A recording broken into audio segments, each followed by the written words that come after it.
Okay, problem 4.5, and heads up, I kind of am doing this one on the fly, but I've done it before, so it's a slower pace video. So the circuit shown is a model for an ideal battery, for a battery charger. The input voltage is a 6-volt peak sine wave. The diodes are ideal. I is a 60 milliamp current source. B is a 3-volt battery. So sketch and label the waveform of the battery current IB. What is its peak value? How about its average value? And what are the peak and average value if the peak value of the input resistance is reduced by 10%? So if we reduce this to 5.4 peak. Okay, so with ideal diodes, we're gonna assume one or both of them are on, check what node voltages and currents we find, and see if they coincide with the operation of an ideal diode, and then adjust and continue.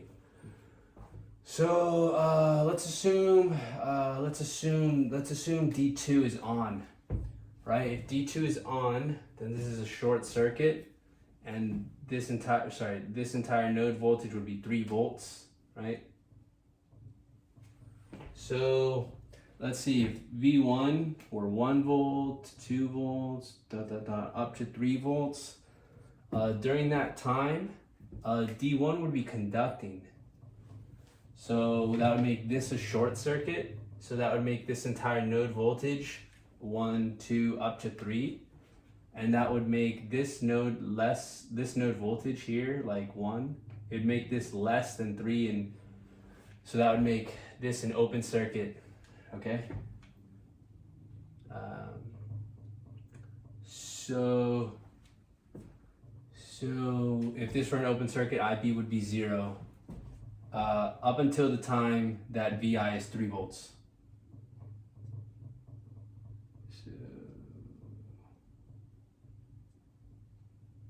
And then it would rise over, okay. Let's see, okay. So what happens when we're higher than 3 volts, right? I've totally lost my train of thought, so give me a second. Okay, so up until VI is 3 volts, D1 is on. So D1 is on. And that means D2 is off and IB is equal to 0. Let me write that down. Okay, so what happens when VI is like 5 and 6 volts or whatever? Let's just put 6 volts here. And we're assuming D1 is on.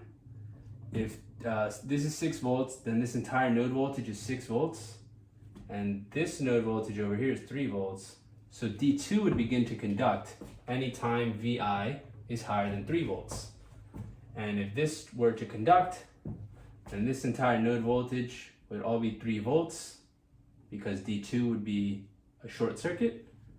And so if this were all 3 volts, we would have 3 volts here. And if this were anything greater than 3, D1 would be an open circuit. It would not conduct. And so D1 would be an open circuit, D2 would be on, and D1 would be off. And so IB would be 60 milliamps. So during D2 is on, IB is equal to 60 milliamps. So that would just repeat, and then when it goes negatives, it would still, if this is a negative number, right, like -1, and we're assuming it's on, then this would also be -1, and so that wouldn't conduct because it wouldn't conduct that way. So this would still conduct, and yeah, it all works out. So the only time it's on is when VI is greater than 3 volts. And let me just take a mental break for a second and erase some stuff. And make sure you understand what I said before we go on, because otherwise, make sure you understand piece by piece. Okay, so what is its peak value? The peak value would be 60 milliamps. Okay, what is its average value during this cycle of VI? So we want to find out what fraction is this of the entire sine wave. So what you could do is figure out at what point, like x is a 6 volt sine wave equal to 3 volts. That is when x is equal to pi over 6.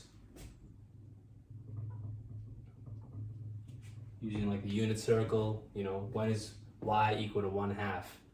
Y is equal to 1/2 when the radians are pi over 6, right?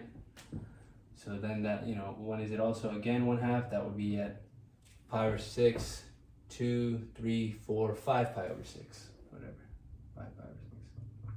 So what is the difference here for, you know, delta t or whatever? It'd be 5 pi minus 4, it'd be 4 pi over 6, 2 pi over 3, right? And how much is 2 pi over 3 divided by 2 pi? It's 1/3. So a third of the time, diode is conducting 60 milliamps. So the average current would be 20 milliamps, or a third of 60 milliamps. Okay? The next part, hopefully you understood that. What if we reduce VI by 10%? What if we make the peak to 5.4?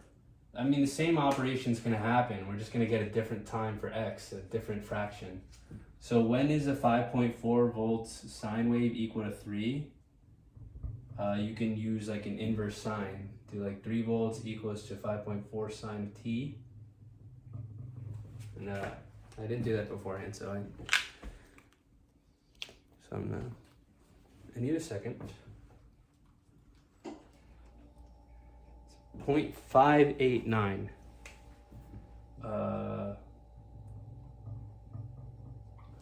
Right, and if this is equal to 0.589, and you want to find out the other one, you could use the, you know, symmetry here.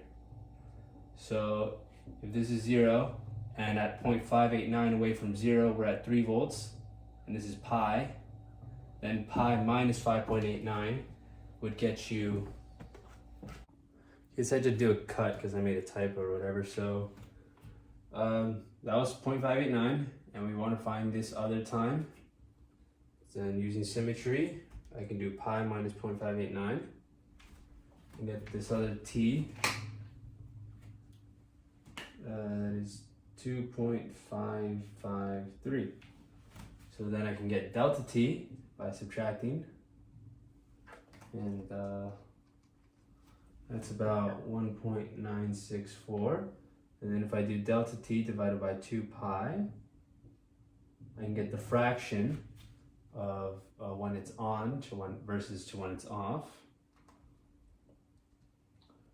And then I'll multiply that fraction by the 60 milliamp peak current to get the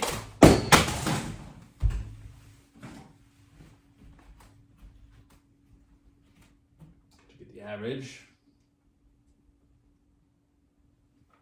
All right, give me a second.